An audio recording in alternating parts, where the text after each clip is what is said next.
Herkese selamlar arkadaşlar. Kanalıma hoş geldiniz. Bugün sizlere eski bir telefonunuzdan yeni bir telefona veri nasıl aktarılır bunu anlatmaya çalışacağım arkadaşlar. Şimdi öncelikle eski değiştirecek olduğunuz telefonunuzun arkadaşlar galerisine yani fotoğraflara giriyoruz. Burada normal galeriye girmiyoruz. Yani telefonun kendi galerisine girmiyoruz da Google'ın fotoğraflarına giriyoruz. Google Fotoğraflar diye bir uygulama var biliyorsunuz Google'ın. Genelde Android telefonların hepsinde olur. Eğer yoksa da indirin arkadaşlar. İndirirsiniz Google Play'den. Ama bu anlattığım Android telefonlar için arkadaşlar. iOS için benim bildiğim fotoğraflar uygulaması yok. Neyse buradan fotoğrafları açtık arkadaşlar. Şimdi buradan fotoğrafları açtıktan sonra şurada gördüğünüz gibi sol üst köşede sizin Google hesabınız var. Eğer yoksa da bağlayabilirsiniz. Daha sonra fotoğraflarınız zaten bu hesabınıza yedekleniyor arkadaşlar. Yani bu hesabınıza fotoğraflarınız atılıyor. Şu sol üst kısmına bastığınız zaman sizin Google hesabınız gördüğünüz gibi karşınıza çıkıyor. Yani Gmail'iniz veya herhangi bir e-posta hesabınız arkadaşlar burada gözüküyor. Şurada bakın mavi olarak yedeklemeyi aç diyor.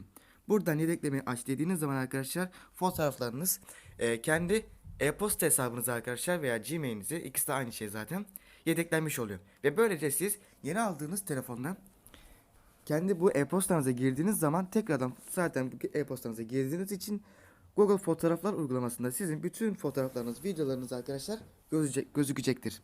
Şimdi bu işlemimiz bu kadar. Şimdi fotoğraflar nasıl yedekleneceğini gösterdik. Şimdi arkadaşlar mesajlarımızı yani WhatsApp'tan mesajlarımızı nasıl yedekleyebileceğimizi burada gösterelim arkadaşlar.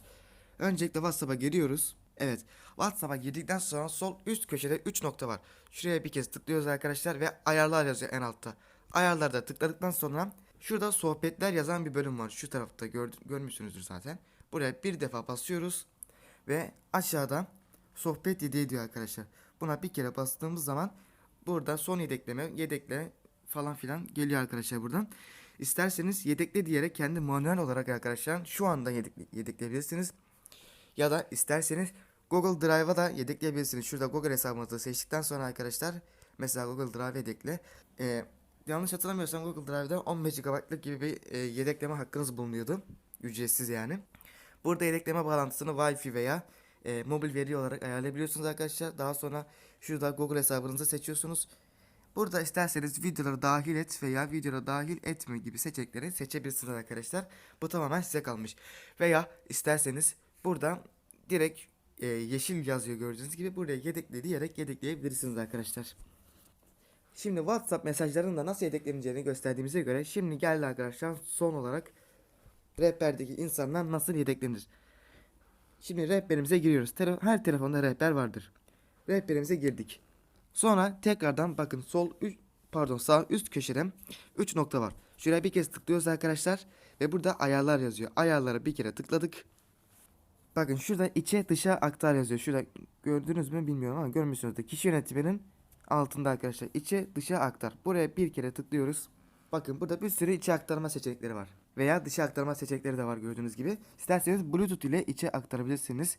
Yani Bluetooth ile içe aktarma nasıl oluyor arkadaşlar diye soracak olursanız yeni alacağınız telefonunuzu arkadaşlar bu eski telefonunuza birbirine bağlıyorsunuz. Bluetooth'ları eşleştiriyorsunuz. Daha sonra bu şekilde rehberinizdeki kişileri o öbür telefona atabiliyorsunuz. İsterseniz Wi-Fi direkt üzerinden e, yapabilirsiniz. Ama Bluetooth bence daha mantıklı çünkü bu Huawei cihazlar için yazıyor altta gördüğünüz gibi. Daha sonra sim karttan içe aktar özelliği var. Yani sim kartınızdan telefonunuza arkadaşlar galiba aktarabilirsiniz. Ama bence en güvenilir ve en kolay olan arkadaşlar şurada gördüğünüz gibi Bluetooth ile içe aktar özelliği. Şimdi dışa aktarma geldiğimiz zaman arkadaşlar burada gördüğünüz gibi şu V kart olarak dahili depolamaya aktarılıyormuş arkadaşlar. Şuraya bastım bir kere. Gördüğünüz gibi burada kişileri dışa aktar özelliği var arkadaşlar. Burada isterseniz dışa aktar yapabilirsiniz. Evet. Eski telefondan yeni telefona geçerken arkadaşlar yapmanız gereken bütün temel işlemleri sıraladım. Bunu isterseniz uygulamalardan da yapabilirsiniz arkadaşlar. Ama ben size manuel olarak daha kolay bir şekilde nasıl yapılacağını gösterdim. Ama tabii siz isterseniz tekrardan söylüyorum. Bunu uygulama üzerinden de yapabilirsiniz. Beni dinlediğiniz için hepinize teşekkür ediyorum arkadaşlar. Kanalıma abone değilseniz abone olmayı ve videolarımı beğenmeyi lütfen unutmayın arkadaşlar. Merak ettiğiniz, anlayamadığınız bir şey olursa yorumlarda sorabilirsiniz. Cevaplayacağım arkadaşlar herkesin. Desteğinize ihtiyacım var. Abone olursanız çok sevinirim arkadaşlar. Daha çok böyle videonun devamlı gelmesini istiyorsanız tabii ki de abone olun ve videoyu beğenin. Kendinize iyi bakın ve farklı videolarda görüşünceye dek hoşça kalın.